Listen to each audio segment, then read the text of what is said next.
rero bajya abantu bari muri byo runani Burundi bwa bose twarasanze ko koko abanywanyi b'umugambwe SNL baje kuri urwo rutonde kandi turavye imigambwe igize urwo runani umugambwe SNL urimo kuko itegeko rivuga yuko ubanza gukwiza abo bwego ukongerwa kwiza n'ababa subirira mu gihugu cyangwa uriya atashikiriwe. Iyo ni ya mbere.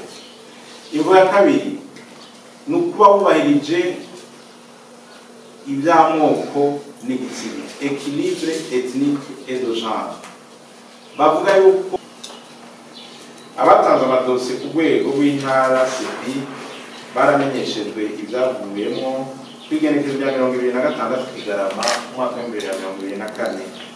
Amadosiye yemewe akwije ibisabwa n'amategeko.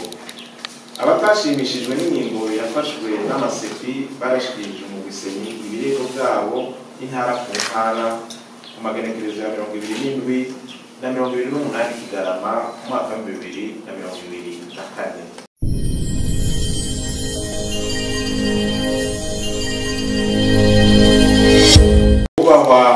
Komiseri dusangiye imirimo ubahwa abamenyesha makuru mwatwitabye bakozi ba seni mu nkundi imbere ya byose mbanze gukengurukira Imana mushobora byose tuzigamye kugeza uyu munsi uri hejuru. Ikiganiro nico ca mbere mu Gisenyi kubwiranye namwe uyu mwaka dutanguye. Mboneyeho n'akaryo keza ko kwifuriza Noheli nziza n'umwaka mushasha mwiza w'2025 uzoba rero umwaka w'umunezero n'iterambere muri byose, umwaka w'amahoro n'amahonda utubere na cane cane bitwerekeye hano muri Seni, umwaka w'amatora meza mu gihugu cyacu cy'u Burundi. Twabahamagaye bubahwa abamenyesha makuru kugira tubamenyeshe intambwe umugwi Seni ugeze ko mu bikorwa byo gutunganya amatora yo mu 2025. Uno munsi tukaba tuja kubabwira ibijanye n'itangwa ry'amadosiye kubifuza kwitoza mu bibanza by'abajenama b'amakomine no mu by'abashinga amateka.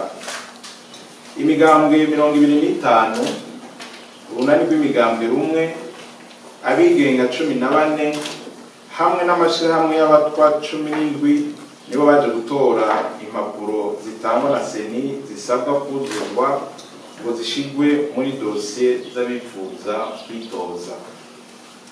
Imigambwe 20, urunani rw'imigambwe rumwe, abigenga 12, amashirahamwe y'abatwa 21 nibo bazanye amadosiye y'abifuza kwitoza mu bibanza by'abashinga amateka.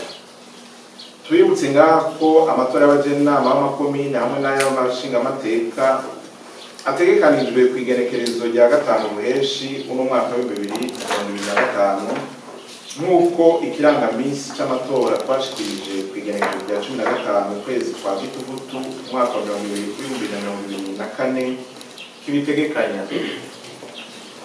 Inyuma y'ingingo y'umukuru w'igihugu inomero 100/187 ryo ku igenekerezo ry'indwi Kigarama umwaka wa 2024 ihamagarira abarundi bakwije ibisabwa n'amategeko kwitabira amatora yo mu 2025, amadosiye kubifuza kuzoba abajenama ba komine yaratanzwe ku rwego rw'imigwi ijeje gutunganya amatora mu ntara ariyo CEPI kuva ku igenekerezo rya 9 gushika ku rya 18 Kigarama umwaka wa 2024. Amadosiye kubifuza kuba abashinga amateka nayo atangwa kuva ku igenekerezo rya 9 gushika ku rya 2025 Kigarama umwaka wa 2024.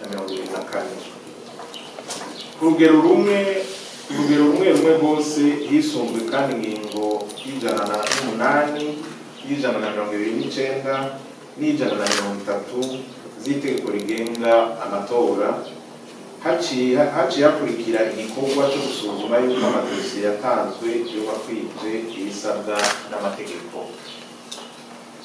Abatanze amadosiye ku rwego rw'intara CEPI baramenyeshejwe ibyavuyemo kwigenekerezo rya 2026 Kigarama umwaka wa 2024. Amadosiye yemewe akwije ibisabwa n'amategeko. abatashimishijwe n'ingingo yafashwe n'amasepi barashikirije mu Gisenyi ibirego byabo intara ku ntara ku magenekerezo ya 27 na 28 Kigarama umwaka wa 2024. Abatanze amadosiye bifuza kuba abashinga amateka nabo baramenyeshejwe ibyavuyemo ku igenekerezo rya 31 Kigarama umwaka wa 2024. Abatashimishijwe n'ingingo yafashwe na Seni bari bafite uburenganzira bwo gushikiriza ibirego byabo muri sentare ijejwe kubahiriza ibwirizwa nshingiro ku magenekerezo ya 2 na 3/0 umwaka wa 2025. Sentare ijejwe kubahiriza ibwirizwa nshingiro ifise iminsi 8 kuva ku igenekerezo rya 4 gushika ku rya 11/0 umwaka wa 2025 kugira ibe yashikirije umwigwezo wayo. Inyuma yaho bitegekanijwe ko umubiseni uzoca ushikiriza urutonde ntabanduka rw'abazokwitoza mu bibanza by'abashingamateka. Hazoba ari kwigenekerezo rya 13/0 umwaka wa 2025. Umugwi w'igihugu wigenje gutunganya amatora Seni uboneyeho n'akaryo ko gushimira imigambwe, inani z'imigambwe ndetse n'abigenga bashoboye gushikana amadosiye yabo kugira baje mu bitoza muri ayo matora y'umwaka wa 2025 kandi bakabikora mu gihe cari gitegekanijwe. Umugwi Seni umaze kwihweza neza amadosiye ya bamwe n'abandi wisonze kandi ingingo y'130 y'itegeko rigenga amatora ukaba warerekanye intonde z'abemerewe kwitoza bari bakurikira ibisabwa n'abatemerewe hamwe n'imvo zatumye batemererwa. Ibyavuye muri icyo gikorwa bikaba byarashirijwe abatanze amadosiye itariki 31 nk'uko bisanzwe bitegekanijwe n'ikirangaminsi cy'amatora. Bubahwa abakomiseri, bubahwa abamenyeshamakuru, abakozi ba Seni, ivyo nivyo umugwi Seni, ivyo nivyo umugwi w'igihugu wigenje gutunganya amatora Seni washoboye gushikako inyuma y'igikorwa kijanye n'isuzuma ry'amadosiye yatanzwe n'imigambwe, inani z'imigambwe hamwe n'abigenga bifuza kubiganizwa kuba abashingamateka hamwe n'abajenama b'amakomine. Abamadosiye yabo atashoboye kwakirwa barafite uburenganzira bwo kwitwara, aho ni ku matariki ya 2 na 3 mu kwezi kwa mbere umwaka wa 2025. Nkabasubiye kubakengurukira nongera kandi n'abifuriza Noheli nziza mu mwaka mwiza wa 2025 twitaba amatora zo gushikana kuri yambona kazoza muri twifashe mu mwaka wa 2040 muteye imbere mu mwaka wa 2026. Murakoze, Imana ibaheze. Kunyisha twatanze ku migambo yari yarutse abantu ingo zabaye nyinshi ariko zitandukanye bivanye n'umugwi cyangwa lisiti yariyo. Rero nza kubivuga mu bwinshi ko mwari maze mu bwinshi no kubwira imigwi y'ibituma aba cyangwa abandi batemererwa. Hari abantu batemerewe kubera urutonde rw'abasabwa rutubahirijwe. Urwo rutonde rw'imico ibiri, hari abo bita titulaire nabo bita suppléant.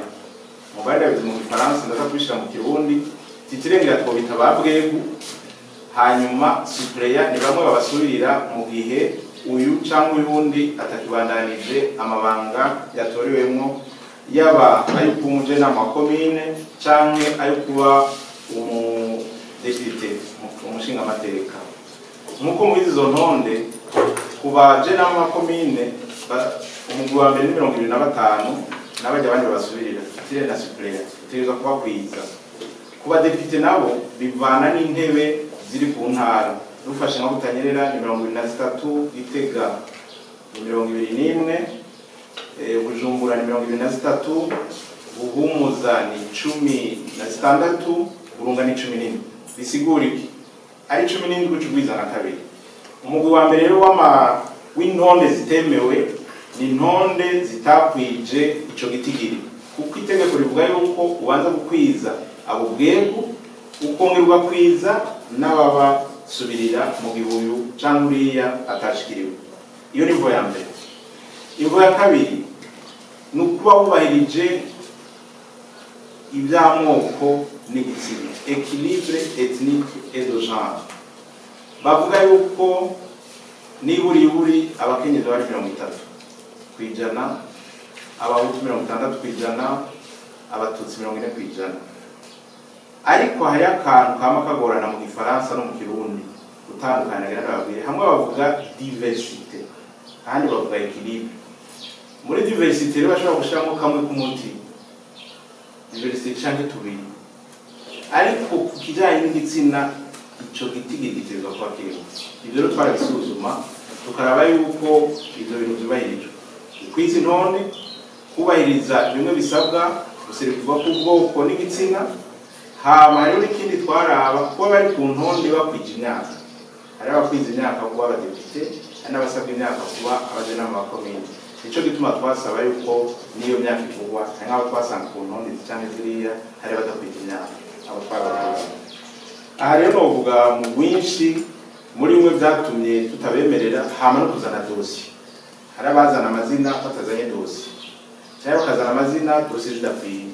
Kira noneho muri rwa rutonde twabandazi neza ko mu rufise muraza kwitonda murabe ibyo twasaba n'icyatumye uru rutonde cyangwa ruriya rutemerwa. Uwo ni umugwi wa mbere wabatumye tutabemerera. Mwagarutse rero ku muce wa kabiri w'urunani Burundi bwa bose. Urunani rurimo imigambwe Codebu, CNDD, na Fedel Sangira ni manihenze. Ego, buri ngo runani twaronse nivyo baritoje mugabo urutonde rwabo ntigwemewe. Ntigwemewe ngo twashikirije, ariko ko mubigarutse ko reka tubamenyeshe abarundi n'amakungu bavyumve. Mpereye kuvugwa cyane azwi na mwagarutse ko n'urutonde kwisonga rwitwa Rwasagaton. Nibyo twamusanze ku rutonde w'abitoza muri Butanyerera. Nagira nababwira bari baratwumviriza umushinga amateka Rwasa Agaton mu mugambwe we yaratakaje uburongozi bw'uwo mugambwe, ariko ntiyatakaje ubunywanyi bw'uwo mugambwe. Ico cyo nagomba kuvuga ko niko ndakivuga ko ndazi nico muri umushinga amateka Rwasa Agaton nabo bari kumwe, ariko harifite ico yisangije ko ari mukuru w'uwo mugambwe. Yaratakaje uburongozi bw'uwo mugambwe, ntiyatakaje ubunywanyi bw'uwo mugambwe. Ico ni kimwe. Icya kabiri kimenyamenya ko atatakaje ubunywanyi bw'uwo mugambwe, ari ku rutonde rw'abadepite bari mu nama nshingamateka ku izina ry'uwo mugambwe. Uracumva? Rero tumaze kumubona twarasanze rero n'abandi bari mwe mu mugambwe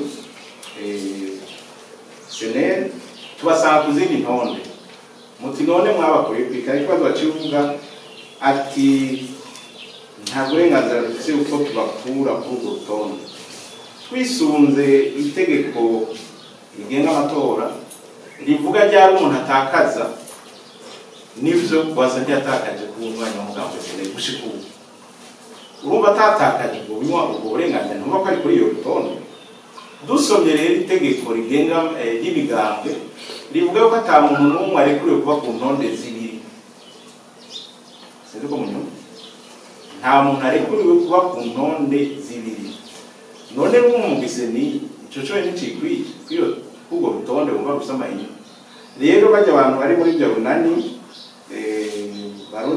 Burundi bwa bose twarasanze ko koko abanywanyi b'umugambwe Senel baje kuri urwo rutonde, kandi turavye imigambwe igize urwo runani umugambwe Senel urimo.